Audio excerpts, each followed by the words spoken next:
All right, so today I had to make this video. It's basically in the entire revenue of everything in 2023, and it kind of shows me a lot of stuff here. It's kind of cool to go through this information and see games. Basically, it's like when I was going through this list, I'm like, wow, this IP game going against this game, which is far better, like this other game, right? Which is not an IP-based game, but that game is like failing in comparison to revenue, just because one has an IP, one doesn't. It's a lot of cool information to kind of get, and it just shows you how, first off, Nikke, for not having an IP also, just stays winning in a lot of kind of stakes here. I'll show it too. We'll jump into it. We'll have some fun. If you're new to the channel, like and subscribe, helps out a ton. And let's check it out. Yeah. So this is the official report for all of 2023. So every number you see here is how much that game made in 2023. So let's start off with like the first one. This game over here, that made $149,000 basically in 2023. This is mobile only. Do keep that in mind. So if there's PC revenue for anything that has a PC client, they might be excelling. For example, Black Clover Mobile for the JP version only did 680, which to me is astonishing. I swear that did more, but I'm guessing it didn't. That's actually crazy. That's like, again, I think when I covered my last few games that like I played a while ago, and we were talking about like shutdown because the games were like slowly losing content and everything, like what we determined our shutdown revenue to be was around 50K. That's when our game decided to kick the bucket and end itself basically. So damn, Black Clover not doing the hottest, but I mean, they have a global version. That global version's blowing up already, but that's there. Other games that I sort of know of, Taco P was like a game that I wanted to play so badly, and it's at 1.4. Again, it's not terrible. No, it's not terrible, but compared to other games on this list, it's kind of wild. Don Maki Battle Chronicle. I just want to show this to you. This game is fun. I liked it. I really played it like thoroughly when it launched, and it's just banner after banner. And now they officially launched their first ever paid banner. It's like they've ruined the game, but $2 million for whatever the game is good compared to other games here, which I would say some of these have quality compared to that, and they didn't make that much just because the Don Maki IP is attached. It's gonna pop off, right? But if you look at it, like Snowbreak Containment Zone had some great gameplay, played pretty well, not IP based, but it's on par with the game that basically like shafted the players very badly. Is kind of wild to me. But Reverse 9099, it's only been out for a few months, but still sad that that's the number it's coming out with. It's like this game is pretty good, should definitely have a higher number in my opinion, again compared to some of the games here, but you know, there is that. Again, Reverse 9099, the global version, not doing again the greatest, but 4.8 is pretty good to me. It's only I think 4 months of revenue. That's pretty damn good, so definitely I'll give it to them on that one. Punishing Grey Ribbon, one of my favorite games, okay, behind Nikke probably still, but one of my favorite games, 5.2 on the JP version. I'll give that a massive thumbs up. But Don Maki Battle Chronicle, the JP version, 6.5. That's there. Punishing Grey Ribbon on the global version, 7.1. Honkai Impact third, 7.3. Not too bad there. Dragon Ball Legends, 11.4. Look at that. One Piece Treasure Cruise, 12 million. Bounty Rush, 12 million. Bounty Rush this year definitely saw a lot of increase. Basically due to, I think, Gear 5 releasing. That kind of blew up again. Then Black Clover Mobile, this is 2 months of revenue, 17.5. So you see, an IP-based game, Black Clover IP, big IP, good game.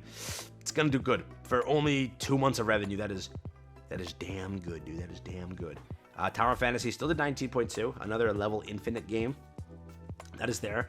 Tower of God New World, I wouldn't say it's like the biggest IP out there when it comes to it in like the global audience, but that game just has great gameplay. It's an idle game just like Nikke, and 21 million in I think five months. Let's go with 5 months.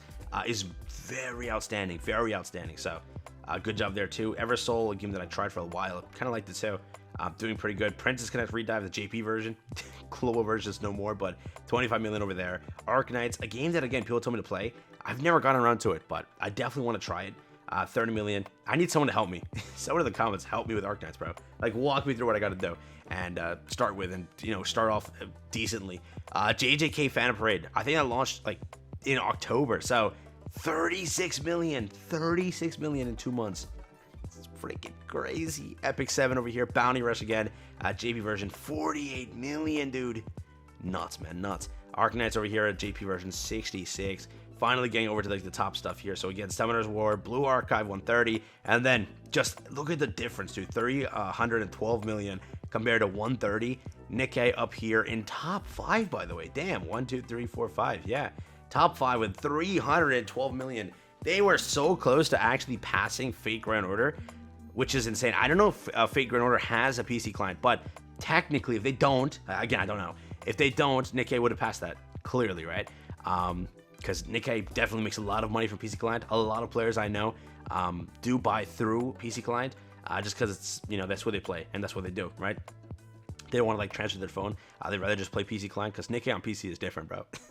It's different, but 312. You have to realize, dude, competing with a MiHoYo game is pretty top notch. Genshin Impact with 517, Honkai Star Rail with 381. Nikke competing with that is very, very good. So, and again, you clearly see it's like these games, these 5 games over here are in a different bracket. They just are, correct? Because it's like the difference is 130 versus 312. So these games over here are just in their own echelon of everything. But Vagrant Order is a game that just doesn't drop. That game just continuously sits at the top there. It's just a game of a game, bro. Like literally, that I don't know what carries it. Is it the IP? Is it the gameplay? I do not know what carries it, but that game just does so good. This is a game that my comments described to me, which I was mortified with, but we'll just let it go. All right, we're not going to talk about that one. We are not going to talk about that one. But these 2 games over here, I think it's kind of known. MiHoYo just has like a grasp on the market. First off, opening it up to every console, the advertising power they have, they can do it, right? And imagine now, Zenless Zone Zero is going to be the 3rd game that releases from MiHoYo. I'm questioning on how that launch kind of goes. Game is currently hyped up, but every MiHoYo game is hyped up. Everyone just hypes it up and then tries it, and then people are just like, not my game, let it go. But we'll see how that one goes. But yeah, Zenless looks pretty cool.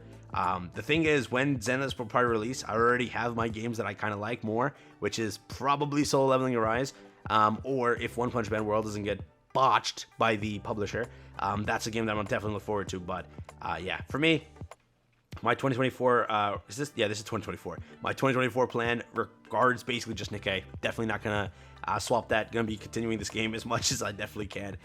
Probably out of all the games, it's the only game that I log into daily and be like, you know what, I'm enjoying my time. You know what I mean? It's the only game that treats me right. Grand Cross hasn't treated me right in a while, okay? It's been a very long time since Grand Cross said, you know what, I got you on a banner, right? I get butchered on that game. So, again, a well-deserved 312 million.